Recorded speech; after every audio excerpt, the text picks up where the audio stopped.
Skończyło się na wyjęciu silnika. Przekonać żonę, jak ulał. Siema, pamiętacie garaż Kuby z Datsun Europe? Tym razem mamy dla Was coś podobnego. Przedstawimy Wam pomieszczenie do przechowywania samochodów Adriana, ale w pierwszej kolejności porozmawiamy o Mazdzie RX-7 FD, która zdobyła top 3 na Japfeście.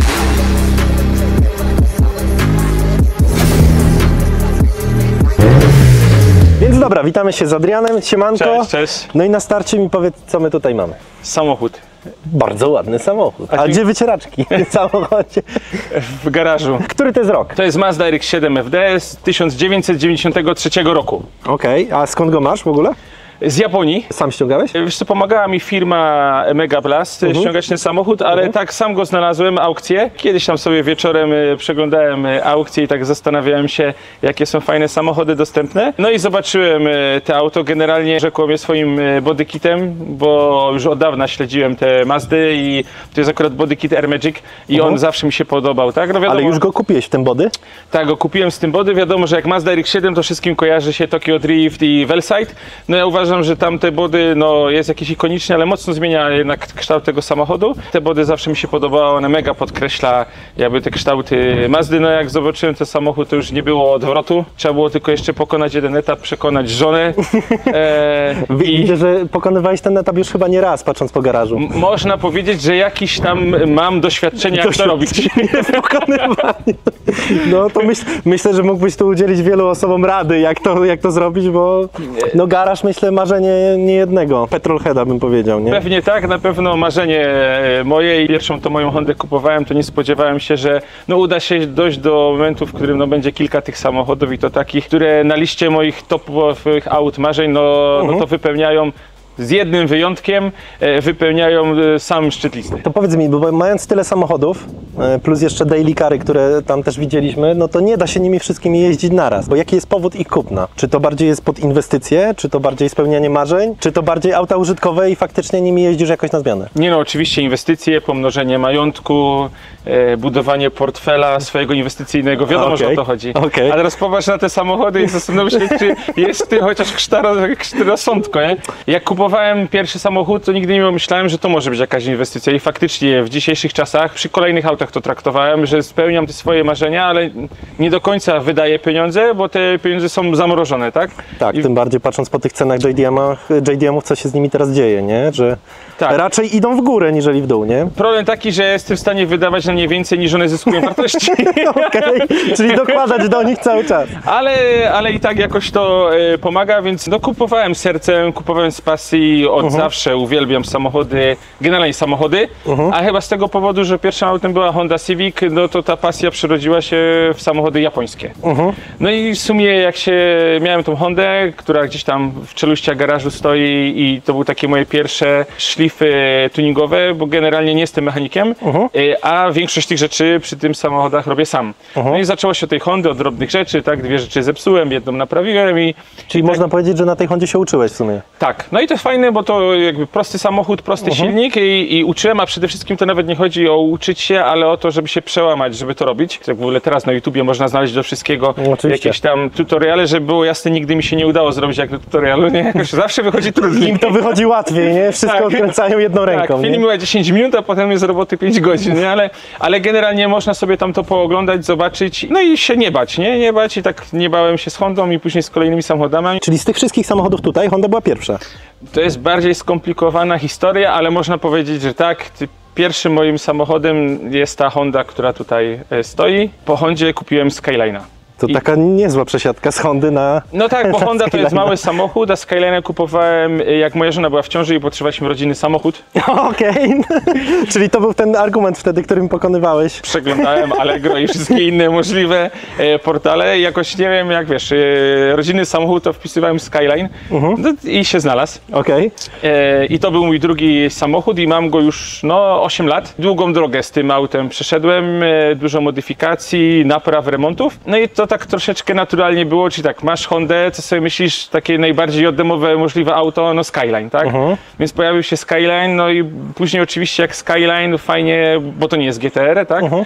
Fajnie było mieć GTR-a i fajnie było mieć w końcu samochód, który możesz zabrać żonę i syna, możesz włączyć klimatyzację i pojechać nim do kawiarni. Żaden ten samochód nie wypełnia Bezproblemowo tego zadania, nie? Aczkolwiek GTR właśnie tak, to jest możliwe i cel zakupu był samochód do jazdy w weekendy z rodziną. Okej. Biturbo napęd na 4 koła 800 koni.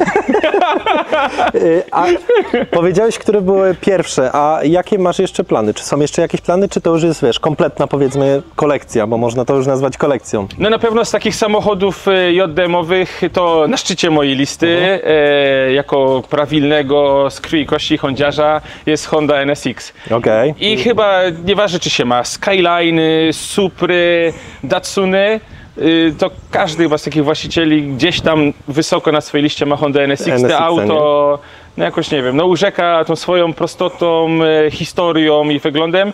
No i oczywiście, jeżeli miałbym jeszcze NSX-a, to byłoby takie dopełnienie tego mojego garażu. No to mam nadzieję, że niedługo się pojawi jeszcze tutaj do tego garażu, ale chyba braknie Ci miejsca. Na to też jest plan. Generalnie też potrzebuję miejsca, żeby przy tych samochodach sobie grzebać, a druga rzecz, że te samochody tego wymagają, tak? To nie są nowe samochody i to chyba jest taka największa historia w tych samochodach. One ładnie wyglądają, ale więcej się przy nich pracuje niż jeździ, z tym, że ja bardziej lubię pracować niż jeździć, więc mnie to odpowiada, tak? Ale to no, nie są samochody o GTR, to już jest takim samochodem, który można sobie kupić, cieszyć się z jazdy.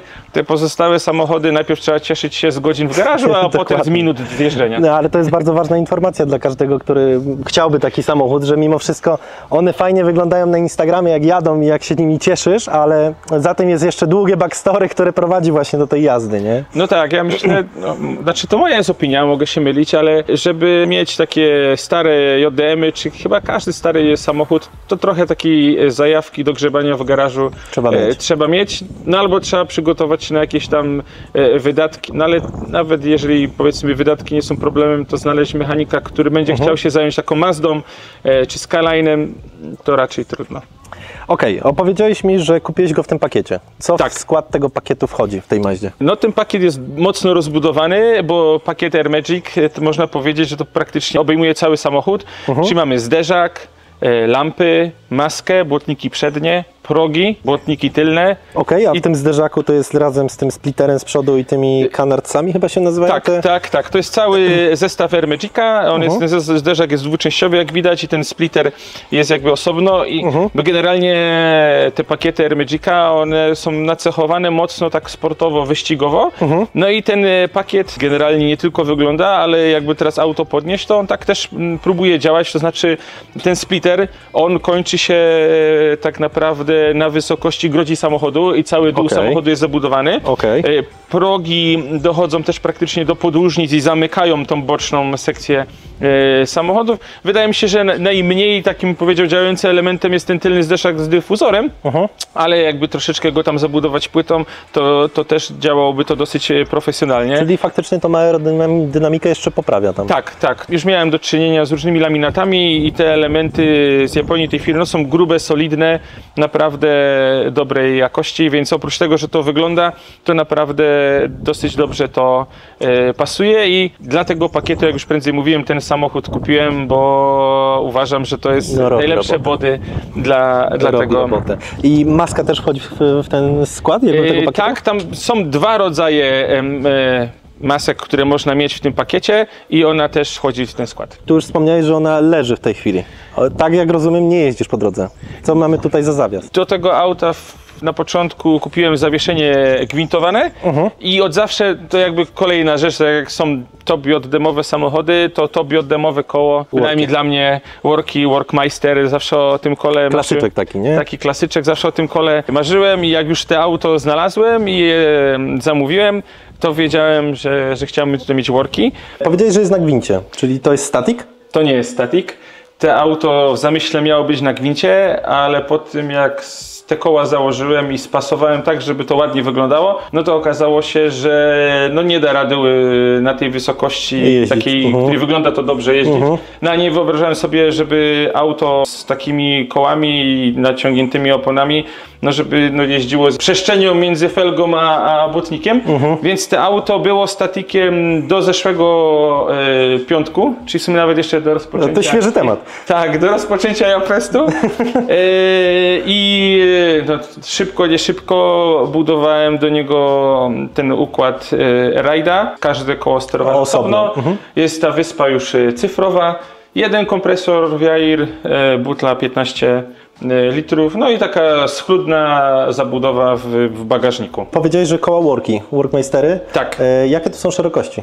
Więc tak, z przodu mamy 10,5 cala, z tyłu mamy 11,5 cala, 18 cali szerokości. To są felgi, które mają rotory te najbardziej płaskie, dzięki czemu uzyskuje się największy rant. Ale oczywiście niesie to ze sobą takie konsekwencje, że trzeba mieć małe zaciski. Generalnie te zaciski z Mazdy, no one nie są jakichś tam pokaźnych rozmiarów, a zależało mi bardziej na rancie niż na aspekcie hamowania, więc zdecydowałem się, że przed upgrade'em hamulców ważniejszy będzie jednak rozmiar kół. Okej, czyli żadnego big break kita, jakichś tam wielkich z Porsche tam nie planujesz?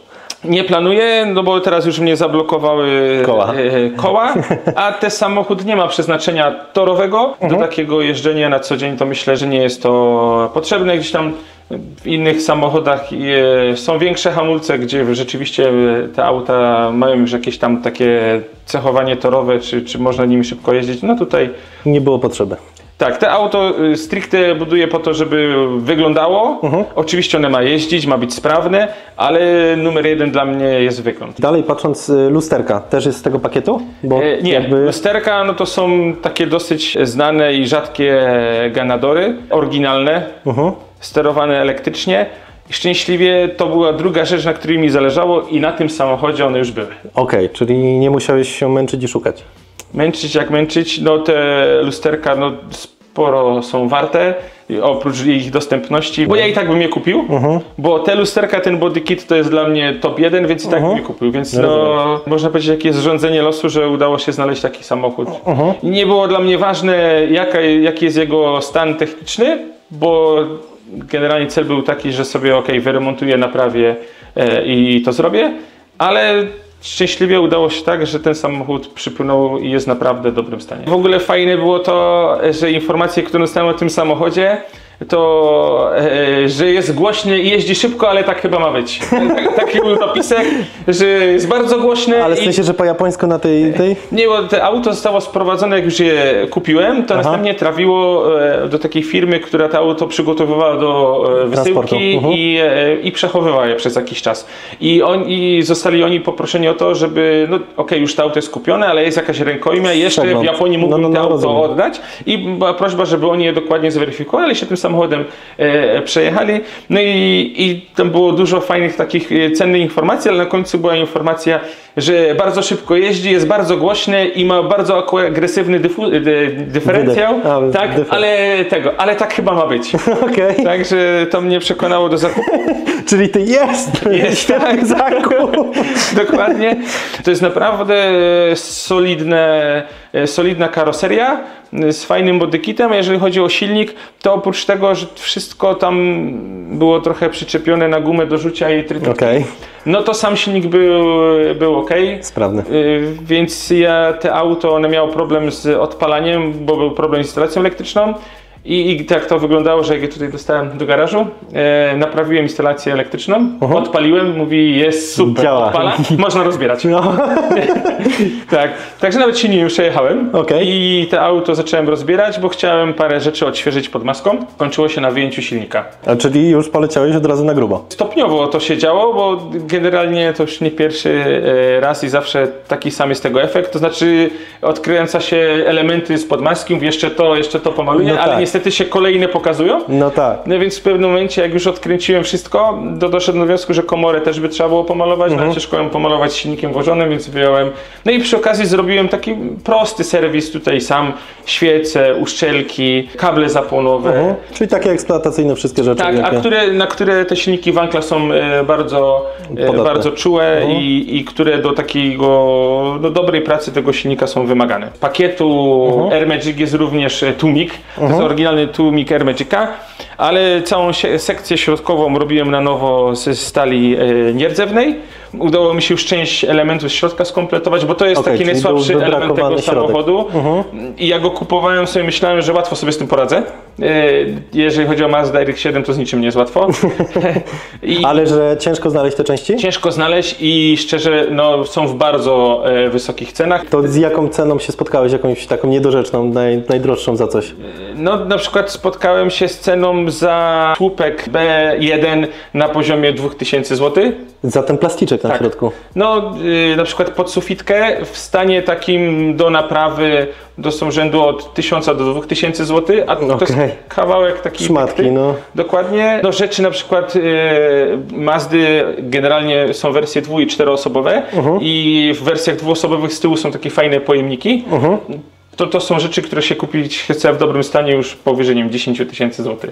To grube koszty, no. A druga rzecz, no wiadomo, no to są samochody, które mają ponad 30 lat, więc 30-letni plastik, 30-letnia tapicerka, to ciężko znaleźć coś. To czasem ściągnąć jest to ciężko, że się połamie już, nie? Tak, Ręka. Aczkolwiek na Japfeście poznałem Adama, bardzo zajawionego właściciela seryjnego RX-7, który jest encyklopedią, jeżeli chodzi o te samochody. Prowadza części, generalnie bardziej dla siebie, ale już przetarł szlaki i okazuje się, że do tych samochodów bardzo dużo rzeczy można kupić nowych, oryginalnych.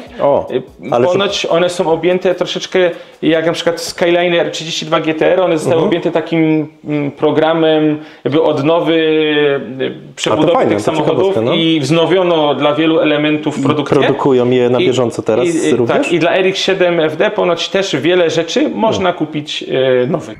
Dobra, wybieramy topierza.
Chwilę pogadaliśmy o GTR-ze, więc macie tutaj krótką wstawkę i za chwilę z powrotem wracamy do Mazdy. Dopóki go nie miałem, to nie wiedziałem, a jak popatrzysz na YouTubie, to jest mnóstwo filmów, te dźwięki są normalne.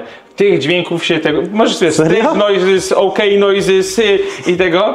I te auto wydaje tyle różnych dźwięków, nie?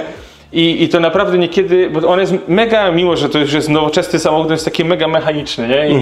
I naprawdę, czy jeżeli chodzi o przy ruszaniu, ze skrzyni biegów w szczególności, nie? No, nie wiem, z hamulców. Czyli ma swoje takie specyficzne dźwięki, które po prostu wydaje. Tak, i jak pierwszy raz się tym przejechałem, to się wystraszyłem, że coś się zepsuło. Szybko na YouTubie sprawdzam, ale znalazłem 50 filmów, że to jest okej. To jest okej. No, i jak dopiero będzie robiło, wiesz, jak robi tyk, tyk jest okej, jak będzie robiło tyk, tyk, tralala, to wtedy jest problem. Tik Sì, tralala, Nissan GT-R, mangia benzina.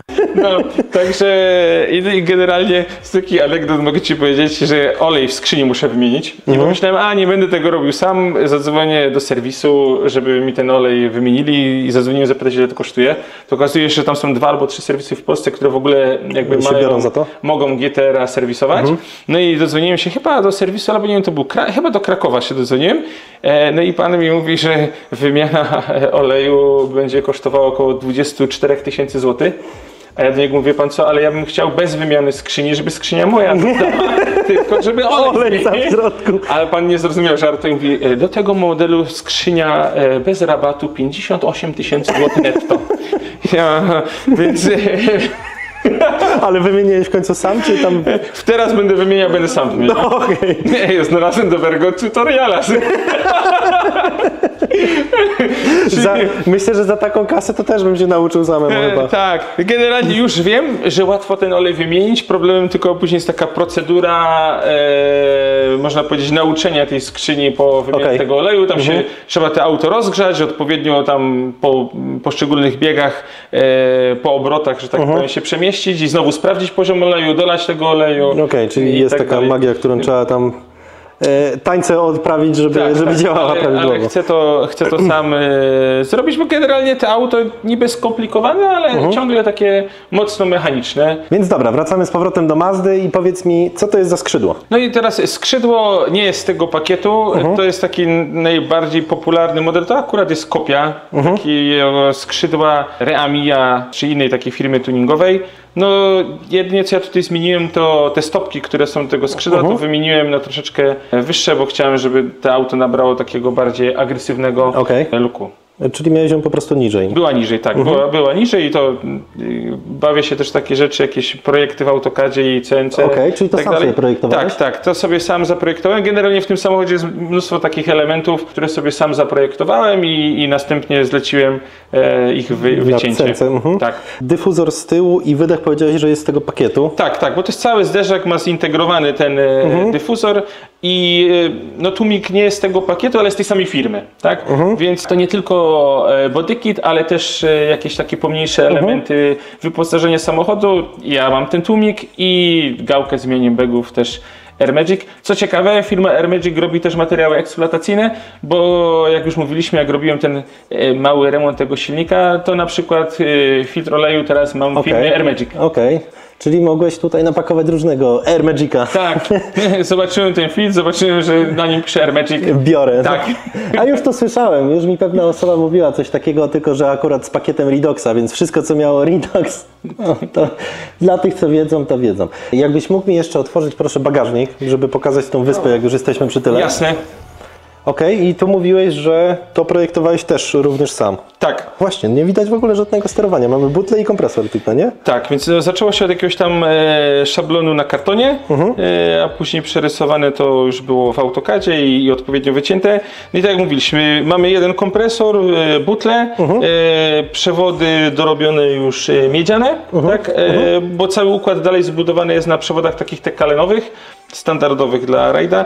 Ja nie chciałem, żeby było widać wyspę, osuszacz i całą tą instalację, więc to wszystko jest zamontowane od spodu i przytwierdzone do tej płyty. Tak sobie to wymyśliłem, że czy do serwisu można całą tą płytę z całym układem rajda wyjąć, postawić sobie na stole, przeserwisować i włożyć z powrotem. Trzeba tylko 2 wtyczki rozpiąć, one są po wyjęciu tego plastiku łatwo dostępne i nie ma wyciągasz całość i masz dostęp do wszystkiego elegancko. Dokładnie. I taki był zamysł, żeby to działało. Tu jeszcze z boku jest taki rewizja zrobiona po to, że wiadomo w układzie Airride zbiera się woda i żeby był dostęp do tego odwadniacza, żeby można było tą żeby w razie czego tam rękę włożyć. Dokładnie.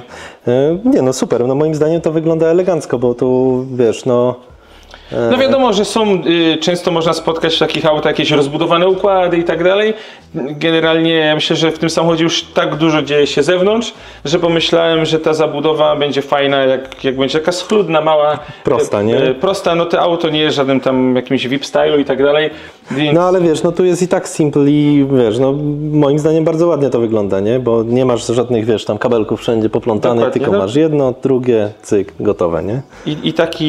I taki był zamysł, żeby tak to wyglądało, czyli czysto, schludnie. Generalnie pomysł miałem na te auto, żeby ta tonacja to było jak najwięcej koloru czarnego, więc tutaj też jest tak czarne, ale mamy trochę w połysku, jakiś trochę elementów w satynie, więc tam gdzieś tymi odcieniami modyfikuję, żeby to wszystko nie było takie No ale żeby jednolite. kolorystycznie to było, wiesz, Tak. tam mniej więcej ze sobą zgrane. Rozpórka z tyłu, bo widzę, że tu jest, to jest seryjna rozpórka? Nie, to nie jest seryjna rozpórka i tutaj jest i z przodu i z tyłu rozpórka i to są rozpórki Cusco. Akumulator masz za siedzeniem? Tak, to też jest wymyślone przeze mnie i wycięte na plaśmie. Generalnie, co ciekawe, ten silnik wydaje się mały, ale dosyć dużo prądu potrzebuje do No właśnie taki dość spory masz ten tak, akumulator, do nie? rozruchu. No i też takie auta, które mało jeżdżą, to wiadomo, że borykają się zawsze z tymi akumulatorami, więc ja postanowiłem, że założę duży akumulator.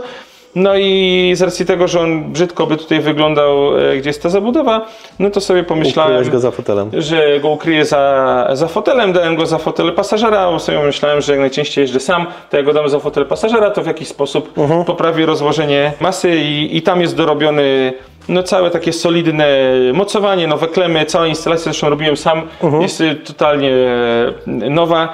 Po przygodzie z Skyline'em, który stanął w płomieniach z uwagi na defekt instalacji, no to teraz już mam Nauczony.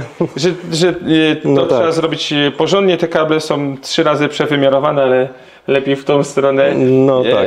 niż... I mieć z głowy, wiesz, spokojna głowa, nie? Tak, więc taki był pomysł. No to a druga rzecz, gdzieś tam za fotelem, nie rzuca to się tak w oczy. Dobra, to jakbym mógł Cię prosić, żebyśmy teraz przeszli jeszcze do środka. Dobra, więc powiedziałeś, że ciężko te tajle dostać do tego środka, więc powiedz mi, czego Ci brakuje. Połowy wnętrza, a tak na poważnie to brakuje mi przede wszystkim dymana, podsufitki i tych plastików wszystkich, które można zobaczyć z tyłu samochodu, czyli słupki B, słupki C, słupki C. Chyba na nowo to nagramy, to auto nie ma słupka C, nie? No, to nie hatchback. Nowa Mazda z słupkiem C, wersja dla rodzin. Wersja rodzin. Jak ktoś ma słupki C do RX-7, biorę w ciemno. Sedan dla rodzinny. A co zmieniłeś w tym środku? W sensie do tej pory, co Ci się udało dorwać, zmienić? No na ten moment, co udało mi się zmienić, to zmieniłem fotel pasażera, zmieniłem kierownicę, no i trochę takim materiałem tutaj okryłem tunel środkowy i też na ten moment chcę zostać przy pasach oryginalnych i wysłałem je na zmianę koloru tych pasów. No oprócz tego tu bardziej były takie prace naprawcze. W środku możemy zobaczyć sterownik Apexi. Wyświetlacz był uszkodzony, więc naprawiłem ten wyświetlacz. Nie działały też zegary, tak jak już prędzej mówiłem, to auto głównie miało problemy z elektryką. Nie działał obrotomierz, prędkościomierz. No teraz to wszystko już działa, więc na ten moment na razie skupiłem się na tym, żeby uruchomić te elementy, które są w środku.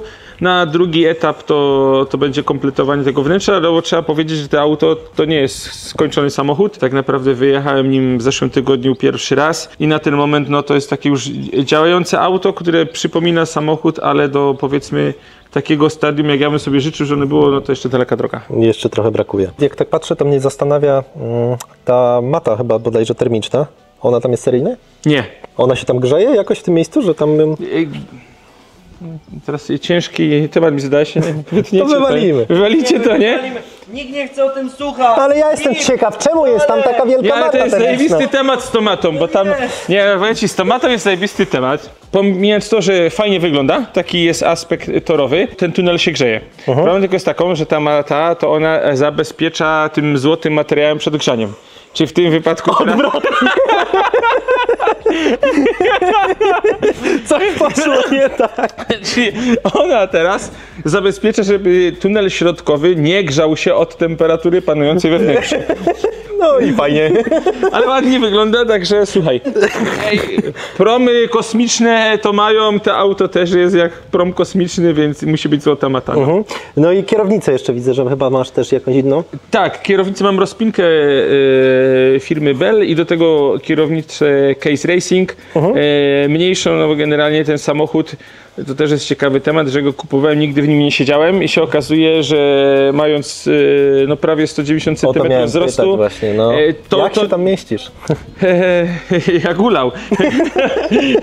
Mieszczę się bardzo dobrze, jak wszystko się już dopasuje do mojej postury, to jest dobrze. Nie, generalnie no jest trochę problem z miejscem, o dziwo z miejscem na głowę nie ma problemu, jest problem z miejscem na nogi i dziwnym ustawieniem kierownicy, znaczy ta kolumna kierownicy jest ustawiona dosyć nisko, co powoduje, że no, tą kierownicę trochę się ma na kolanach. Mimo że ja kupiłem już teraz mniejszą, no to dalej jest jakiś problem i będę coś myślał dalej, albo jakąś kierownicę taką ze spłaszczonym dołem zakupić, no albo jakiś inny tutaj patent wymyślić. To i tak dobrze, że masz tą rozpinkę właśnie, bo ci ułatwia chyba wsiadanie i wysiadanie. Tak, no bez tej rozpinki to nie dałoby rady do tego samochodu wsiąść, więc to jakby jest podstawowy element wyposażenia, jeżeli się jest wyższym, a chce się jeździć Mazdą RX-7. Dobra, to słuchaj, zamykaj drzwi, tylko wcześniej otwórz mi proszę maskę i przechodzimy do ostatniej części. No i dobra, czyli tu mamy paczkę Doritosów. Dokładnie, duża paka. I jak wspomniałeś, malutki mini remont robiłeś. Tak. I jakie są dalsze plany? Jakie są dalsze plany? Plan jest jeden, żeby dźwięk tego samochodu współgrał z tym, jak on wygląda, a żeby ten dźwięk tego samochodu współgrał, no to należałoby wyjąć silnik i zrobić Bridgeport. To bym chciał bardzo zrobić. Naoglądałem Czyli się będzie robił brap. Tak, naoglądałem się tyle filmów na YouTubie, gdzie ten samochód ma ten taki charakterystyczny dźwięk, że bardzo bym chciał, żeby ten mój egzemplarz też tak działał, więc to jest na pewno jedna rzecz, a druga, wszyscy zalecają, że warto przejść na single turbo, chociażby też z tego względu, że sporo tego sprzętu tutaj bym usunął i takie moje zacięcie, żeby pod maską no, było tak czysto, jak mniej tych elementów, no to przy tej okazji udałoby się to zrobić, więc takie są plany. Pewnie w dalszych planach, mam nadzieję dalszych remont, nie? Okay. Silnika, ja nie wiem, się śmieję, że ten samochód, jak go odpalam, czy gdzieś tam się go przegazuje, to jak w grze jest ten taki pasek życia. Życia ubywa. Życia ubywa. A jakie są interwały tutaj z tymi remontami? Tak jak normalnie w tych wanklach z RX-8, że tam 70-80 tysięcy i trzeba robić remont? Ponoć, aczkolwiek no, nie mam pojęcia, jak to jest w takich starych silnikach. Z tego co wiem, najlepiej to poznać po dwóch rzeczach. Pierwsze, no to zmniejszyć kompresję, a drugie, no to jak jest problem z tymi silnikami, no to one już mają problem jakby z odpalaniem na ciepłym. Także tyle, co na dzisiaj jest moja wiedza. Jaką tu mamy, tak żeby wszystkim powiedzieć, którzy nie wiedzą, jaką mamy moc, jaka to jest pojemność? To jest mocarne 1.3, dwa rotory, oznaczenie silnika 13B, moc 340 koni. 340 koni z pojemności 1,3 litra, więc to jest taki, no, dobry wynik moim zdaniem, nie? Generalnie te silniki mają problem z tym, że mocno się grzeją i wszyscy zalecają, żeby zakładać jak największe chłodnice, tak? Przez to, że ten przód jest taki bardzo niski, to tutaj... A on też ma tak fajnie tą położoną chłodnicę, bo jest tak jakby poziomo, można powiedzieć, nie? I to jest znowu takiej znanej firmy cały zestaw, który kładzie prawie, że poziomo tą chłodnicę. Do tego są dorobione specjalne tam mocowania. No i dzięki temu ta chłodnica no, jest naprawdę sporych rozmiarów, bo ją można zobaczyć tutaj z przodu przed zderzakiem i ona sięga praktycznie pod sam silnik.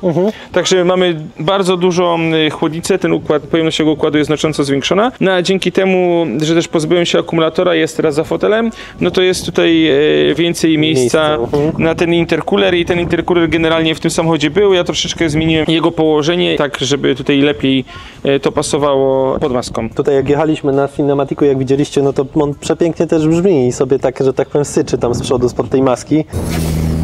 Dobra, słuchaj, no to zamykaj machę, a my przejdziemy do pytań od widzów, którzy też tam kilka pytań fajnych, ciekawych zadali. Teraz lecimy do pytań, które mogliście zadawać na naszym Instagramie i pierwsze pytanie do Ciebie i Mazdy.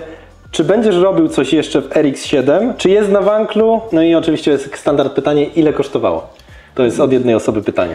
To już rozmawialiśmy, tak, nadal jest tu silnik Wankla i nie przewiduję zmienić go na inny.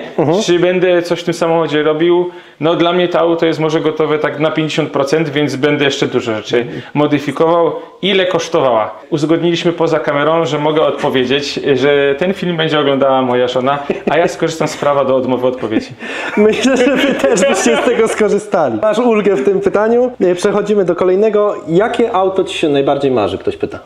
Honda NSX. Ile czasu odnawiałeś RX-7 do tego stanu? Tu już częściowo odpowiedziałeś Tak, dosyć wcześniej. szybko, od stycznia. Intensywne ponad pół roku. Czy masz w planach oklejenie Mazdy? Miałem, bo to auto ma sporo mankamentów takich lakierniczych, ale bardziej teraz się przekonuję w tę stronę, żeby odnowić lakier i żeby go nie oklejać. Czemu Mazda, a nie na przykład Supra? Bo na mojej liście tych samochodów top JDM Mazda RX-7 jest zdecydowanie wyżej niż Supra. okej. Supry też mi się podobają, ale jako tak posiadacz Nissanów z silnikiem z Toyoty, No właśnie. tak, to nie tylko z tego względu, że po prostu RX-7 no, bardziej jest takim samochodem dla mnie kultowym, który mnie się podoba. Poniekąd masz Skyline'a i Supra w jednym, więc... Tak, dokładnie, więc to jest 2 w 1. Pytanie, czy sprzedasz i za ile? Nie chciałbym sprzedać tego samochodu, chyba że ważne osoby w moim życiu będą chciały, żebym to zrobił. Okej. Ale nie no, na razie chcę ten samochód skończyć i chciałbym, żeby on w mojej kolekcji na dłużej został. I tutaj jest ostatnie pytanie, które mam do Ciebie, jeżeli chodzi o Mazdę. Ktoś pyta, czym się zajmujesz, żeby utrzymać taki garaż? Lub jeżeli nie chcesz odpowiadać, to czy możesz zdradzić branżę? Dużo pracuję. To chyba jest jakby przepis na to, żeby dużo pracować i starać się być a na pewno ambitnym w pracy i robić to z pasją i to zawsze przynosi dobre efekty. No, widzimy, rezultaty są świetne. Dzięki. Słuchaj, ja Tobie bardzo dziękuję za ten Dzięki odcinek. bardzo. I jeszcze zostańcie z nami do kolejnego, bo mamy tutaj do omówienia Nissana, który stoi tutaj tuż obok nas. Więc no cóż, dzięki, że oglądaliście ten film do końca i widzimy się na kolejnym. Cześć!